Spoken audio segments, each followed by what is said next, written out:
This question is coming from Andrew. He sent me a message on WhatsApp but forgot to put his surname. But anyway, this question says, you once talked about sonic identity. What are the elements that made Paul Matavire's music sound so different from other Sungura musicians?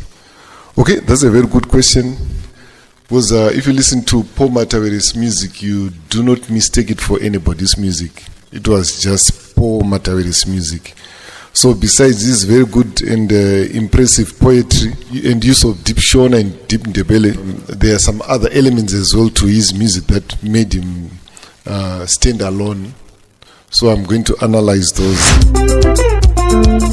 Listening to Paul Matavire's music, you cannot help identify a mixture or a fusion of Mbira guitar and Sungura guitar.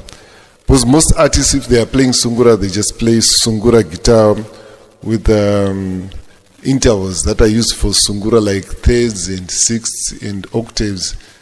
And if somebody is playing Mbira guitar, they just play the fourths and the fifths, which are associated with Mbira guitar.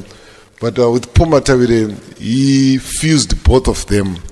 For example, if you know the song Unondi Direi, the guitar line goes like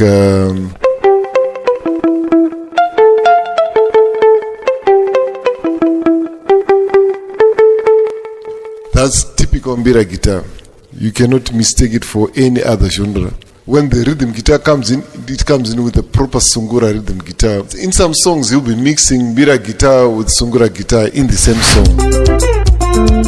When somebody sings, there's a certain way that he structures his melodies. So Paul Matavire had his own way of structuring his melodies when he sang. And his voice was very unique. Voice, you couldn't mistake it for anybody. Because usually what most artists do these days is if they are inspired by somebody or if they are fans of a certain artist, they start copying how that artist sings, how that artist phrases his lyrics and his melodies, and then they end up sounding like somebody else. So Paul Matavire had his own way of phrasing his lyrics and his melodies, which was very distinct. So because of that, it set him apart. One thing that I also liked about Paul Matavire was the way his bass line was played. The guy used a plectrum, and there's a certain way that he pulled him. And the guy was also a serious stage performer.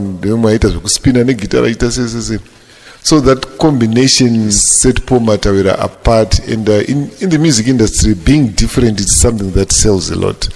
Because if you come sounding like Leonard Jakata, we have Leonard Jakata Odara. We don't need another Leonard Jakata. So I'm going to do a jam session. I'll call it reverse engineered plagiarism, where I take his song and play it backwards and pintuza and create something new. So I hope you will like it.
Studio, the harmony of quality and professionalism.